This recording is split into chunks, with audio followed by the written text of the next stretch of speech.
Let's get good. I am the gamer under development, and this is Endless Space 2 Awakening. We are playing as the relic hunting Nakalim, and the Sophons apparently want to put a bureaucratic imbroglio against us because we are violent pieces of... I can't remember exactly what they called me when I loaded the save. Anyways, that's all good and fine. A couple different things we want to do on this episode. One thing I do want to stop and mention, and I'm going to pin this in a comment on the video. There is a new version of the patch preview going out. I don't have it yet. It's not on our save yet. When it does come out, though, it's going to rock some things for us. For one thing, the number of temples required in order to unlock the Empire Relic slots is going up from 1 per slot to 2 per slot, which means we're going to have to double our number of temples, which is why that 50% FIDS increase on temple systems was made, was essentially because now you're going to need twice as many to get these Empire bonuses. You're also going to require, I believe... No, I don't think they raised the relic cost on that. However, the other thing they did is they smoothed out the gain of relics by adding relics to the quest rewards. I'm trying to see what other major changes that they made. The Academy attack fleet and the insignia ships have been sort of nerfed in the early game and allowed to be more powerful in the late game so that they're relevant but not overpowered at any point during the game. The cost of the librarian position questions has been lowered, and what else? I think that's about it.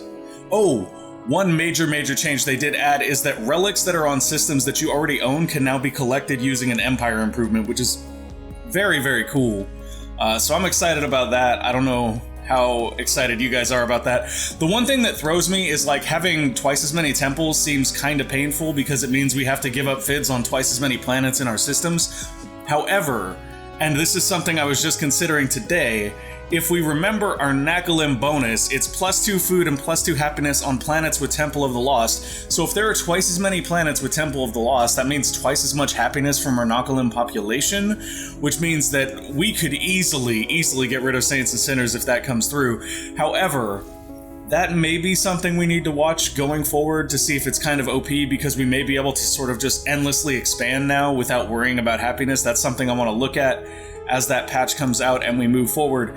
That being said, let's dive right in. Looking over here at Bonnie, we have 1 Nakalim population here. We're going to get rid of them so that we can make this just a Zermasala system. We do have another Zermasala pop coming through, and I took a look at the laws.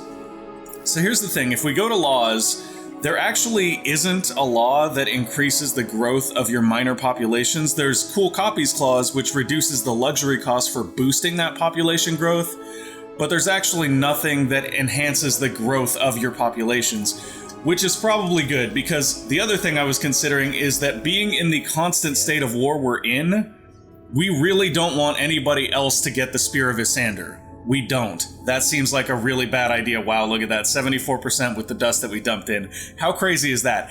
Anyways, we don't want anybody else getting the Spear of Isyander. That's our thing. We want Colorless, guys. Colorless is our boy. We need justice for Colorless. He almost got another Behemoth, and those evil Riftborn, they took his joy away from him. They took Colorless's smile. Okay. Moving forward, we did get this bureaucratic imbroglio. We're going to answer that with one of our own. The reason why is because bureaucratic imbroglios, as you can see when we mouse over this, from diplomatic treaties, that means minus 2.5 pressure just from that imbroglio. So here, you guys have one too. You guys have one too. It's cool. That might help end this war sooner, but we still win at science. Yeah, cool. You win at science, we'll win at shooting you. We're not actually going to war with them, but what we did do there is we did neutralize the pressure. So now they're not gaining pressure against us, we're gaining pressure against them, which means we should probably do this as well, just for entertainment value. Want to pick on people who aren't scared to swim with sharks?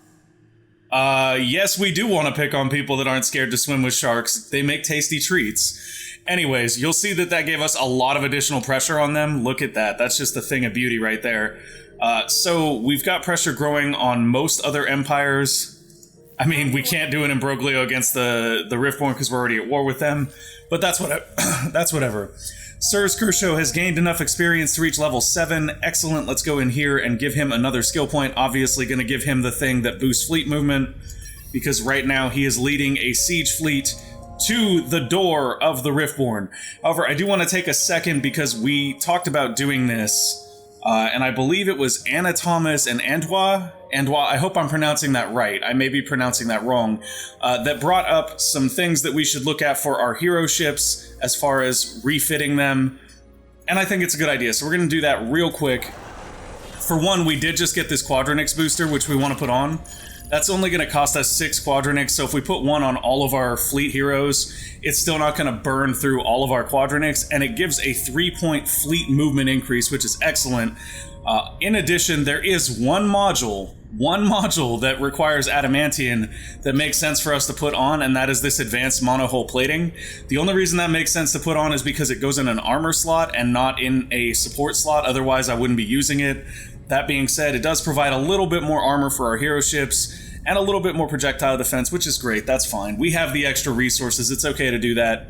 Like, we're not going to use this antimatter lenser just because it would take one of these engine slots and we'd rather put engines there. One thing I do want to consider, though, is we completed a quest a little bit ago to get this cleaver. Currently, we don't use any energy weapons in our empire. However, putting this in 3 slots would cost us 3 antimatter.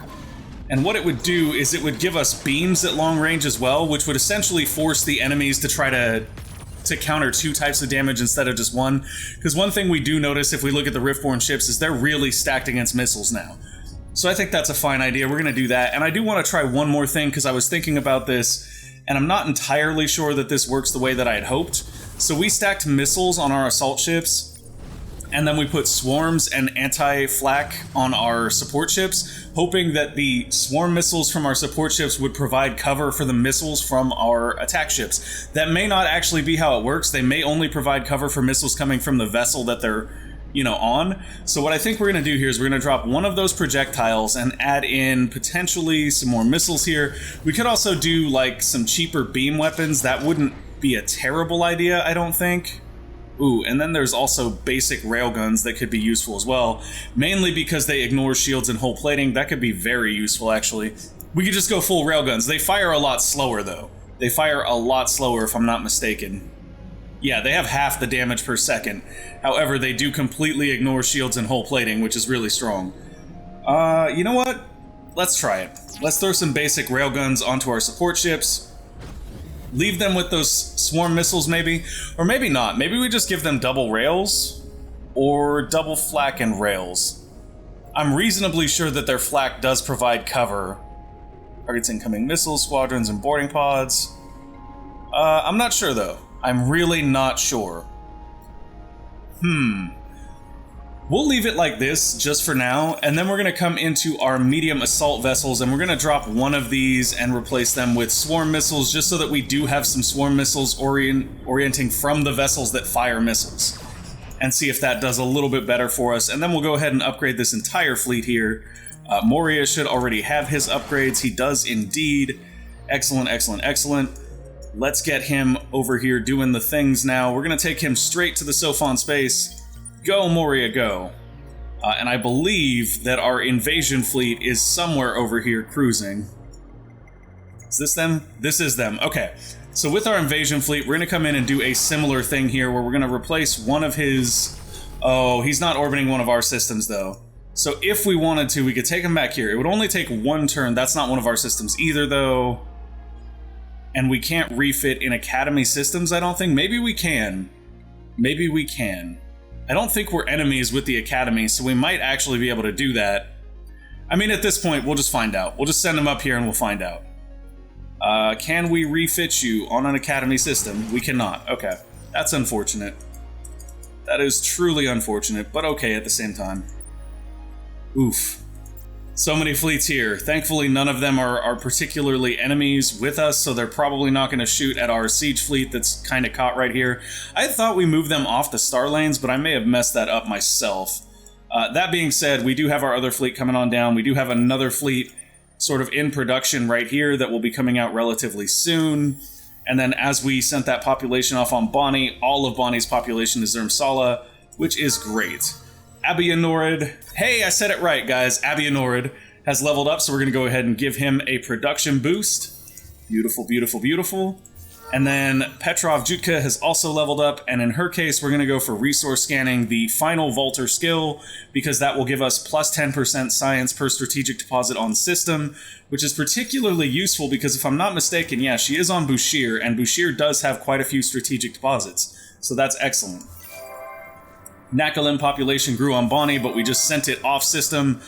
Korana has completed Luxury Lottery, and Relic Exploitation Site is now in queue, and then Bushir as well as Kamos are producing new fleets. We are prepping for the big war, guys. The big war. That's actually why I think the Sophons put in a bureaucratic imbroglio against us, is because I think they were like, yo, you guys are very clearly trying to shoot people. We don't like that.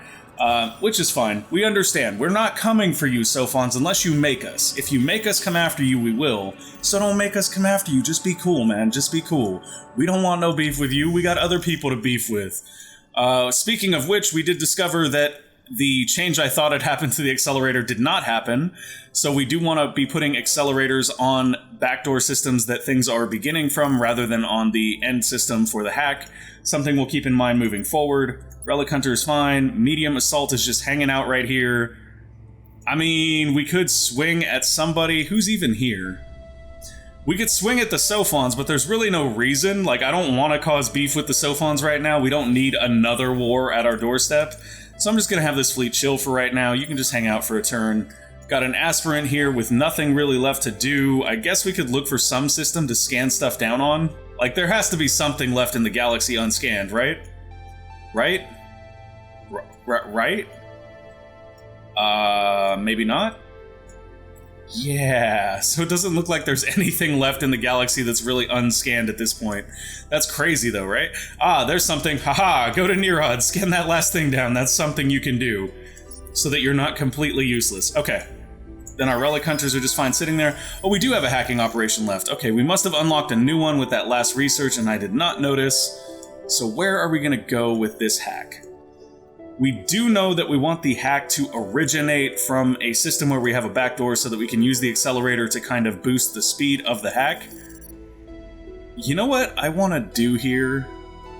Let's start putting sleepers in other empires. That sounds like a fun idea, doesn't it? So we're going to go from Dill here to NGC to Regulus. That's an 8-turn hack. However, we should be able to... Oh, we don't have enough bandwidth. Yeah, we're not going to have enough bandwidth for this because we have way too many backdoors right now. We have one on Merope. Ooh. Interesting. Interesting. I think we can kill the backdoor on Merope. We don't really need that anymore. That should open up a little bit of bandwidth. Yep, that's fine. And hopefully that extra bandwidth we can use to assign an accelerator. Does not look like it. Is there another backdoor we can kill? We have a backdoor on Ida, which makes no sense because we own Ida, so we're just going to drop that backdoor. And that hopefully gives us enough for the accelerator. It does not. How do I not have enough available? Wow, our bandwidth is just incredibly low. Okay. Yeah. So I guess that's really it, unless we drop another one? If we drop another backdoor, we'll have enough, but if we drop Dill, then we won't be able to hack from Dill. We're not using Edisir, though, so let's get rid of Edisir. As you can see, bandwidth does matter. It is making a big, big difference for us here. How do we still not have enough? We just dropped Edisir. Oh, it probably takes a turn to clear the bandwidth or something. I bet you that's what it is. Because it's still showing 50 bandwidth allocated, and that is not the case. No, that's 35 allocated right now. Okay, so we'll have to remember to do that next turn because apparently it is not going to free up that bandwidth until then. Hey, look at that. We got a photobomber, y'all. Some of the grizzled veterans of the fleet look at Rinkus with a jaundiced eye, but his knack for coming up with creative solutions and entertaining pranks makes him welcome nonetheless. Awesome, so we got Rink Ragiadori, aka the photobomber. I probably mispronounced his name. 9 skill points to start with. I like this guy. I like this guy a lot.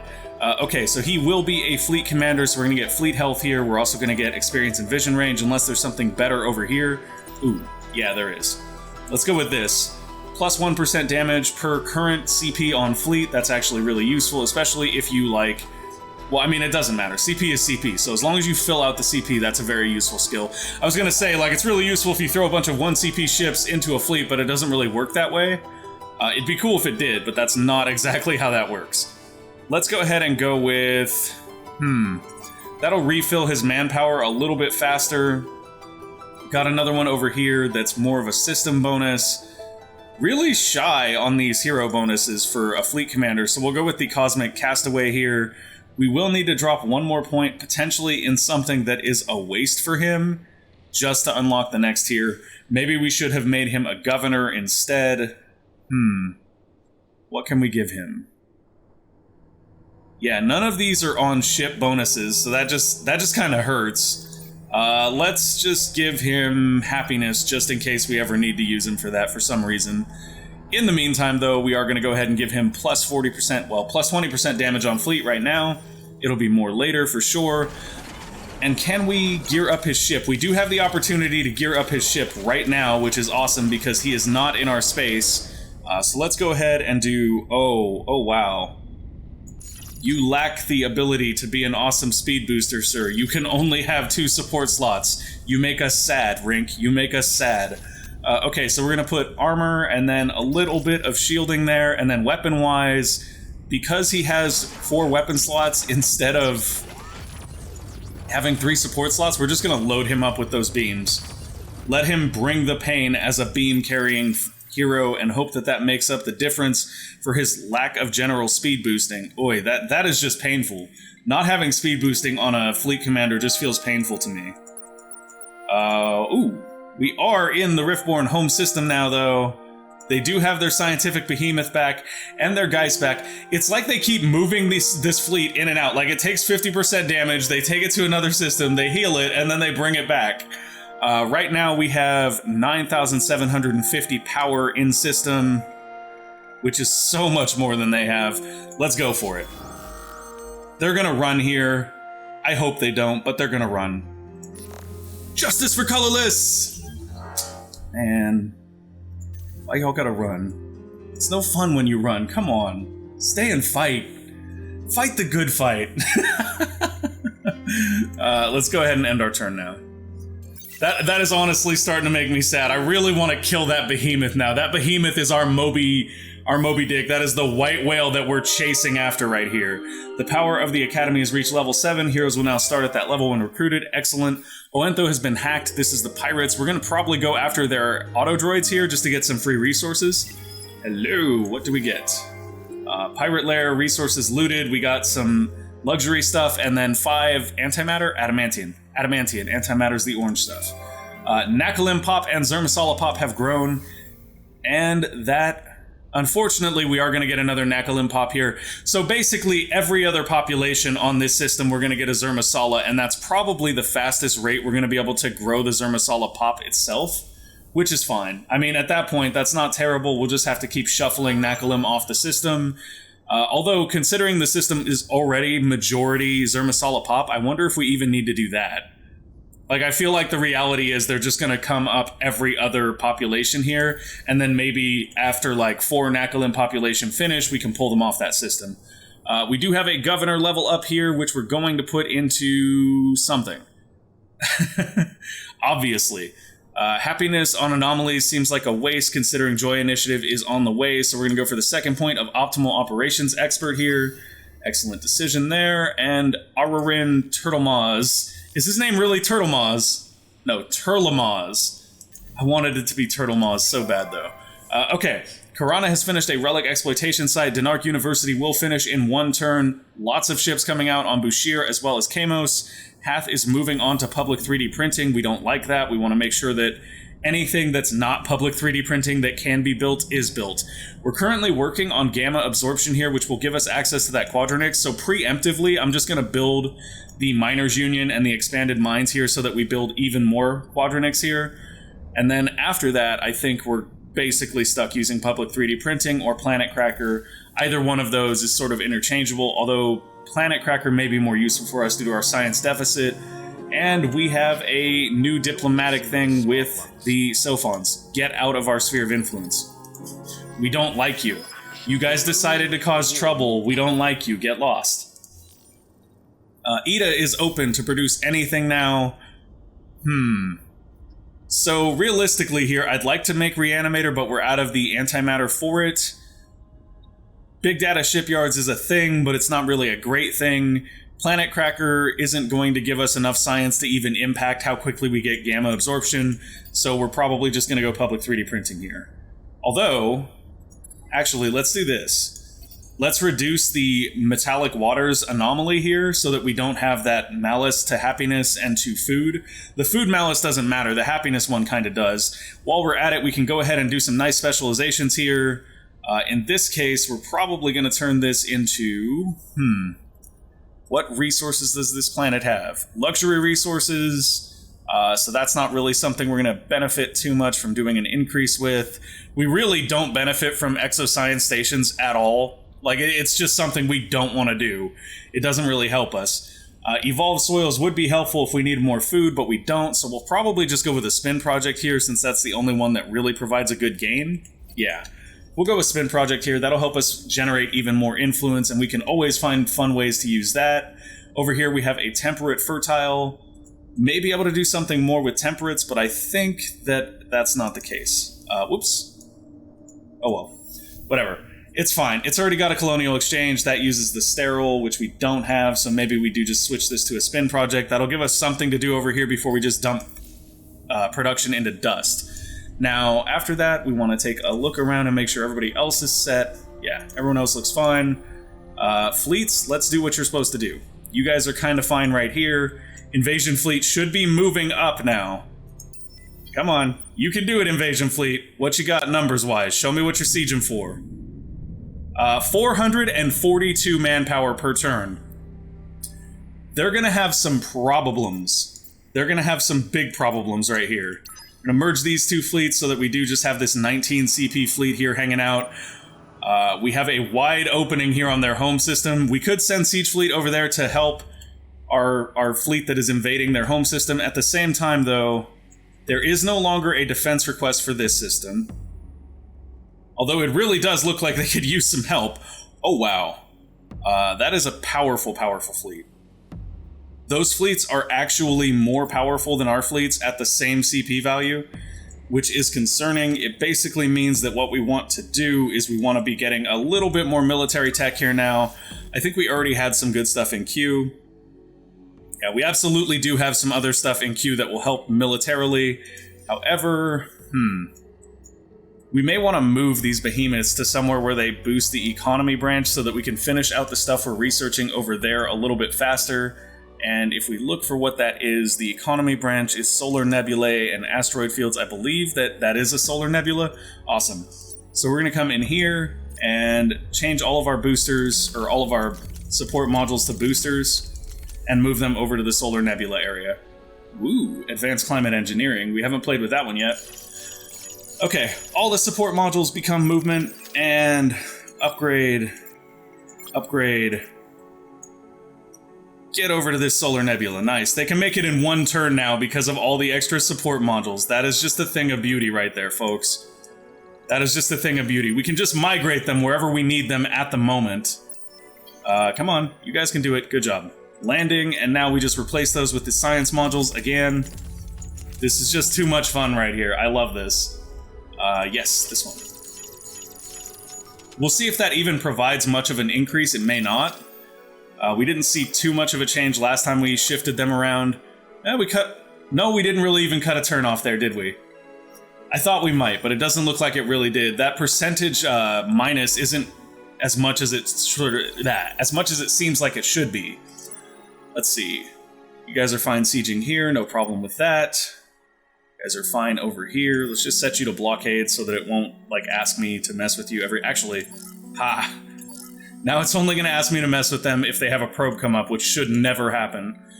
You guys are kind of fine hanging out here. It is a little bit scary that they have these hyper-powered fleets up here, and I wonder why.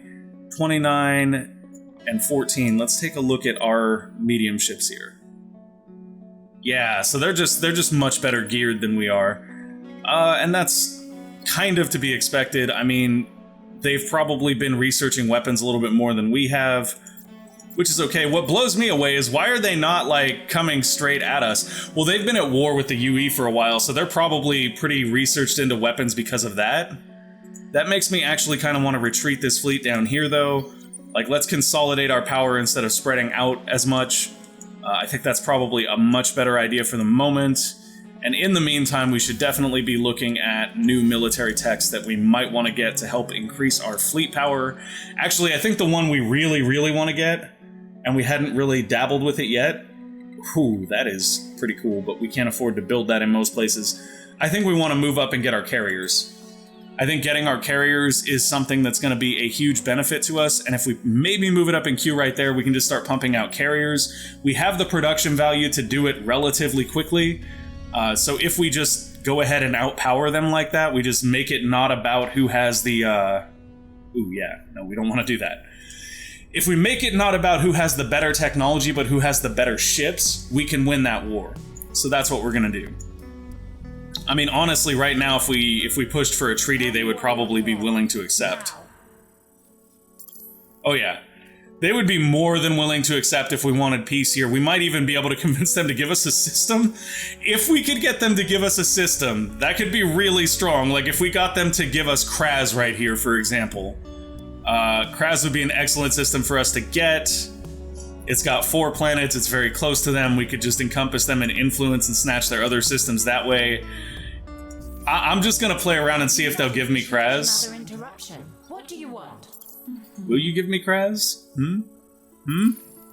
Almost. I mean, we could potentially convince them to give us Kraz here. I'm not going to bother with that, though. I'm honestly having fun fighting them. I think that the fights are generating some fun content for the series, so we'll just hang out with that.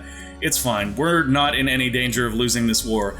They do have more powerful fleets, but we probably have a much more powerful economy, and we are producing fleets in multiple places at this point, so there's really not a lot they can do to keep up. I mean, Kamos is making fleets, Placidus is making fleets, Bushir is making fleets, everywhere making fleets. And we are researching new weapons and stuff. As we sort of reach into these titanium/hyperium weapons, that should increase our power level a little bit. And then once we unlock this next tier, we should get a general increase in power level overall. That will probably make a pretty sizable difference. They've probably already reached this tier, and that's probably why we're seeing such a difference in power level. That actually makes the most sense. They're probably already on this branch of military. We don't have any way of knowing that specifically, but that seems very, very likely to me. Oh, we do have a new hack open, so let's go ahead and jump a hack from... Well, actually, we can see that we now have more bandwidth, so I'm going to go ahead and add that accelerator. Oh, I don't need to, because there's already an accelerator running out of Dill. That's really cool. So basically, the more hacks that we run out of Dill, the better, because Dill already has an accelerator running, and we can piggyback off of that. Speaking of... we can do a piggyback here to minus the bandwidth required on this system for hacks by 30%. We probably won't see that until next turn.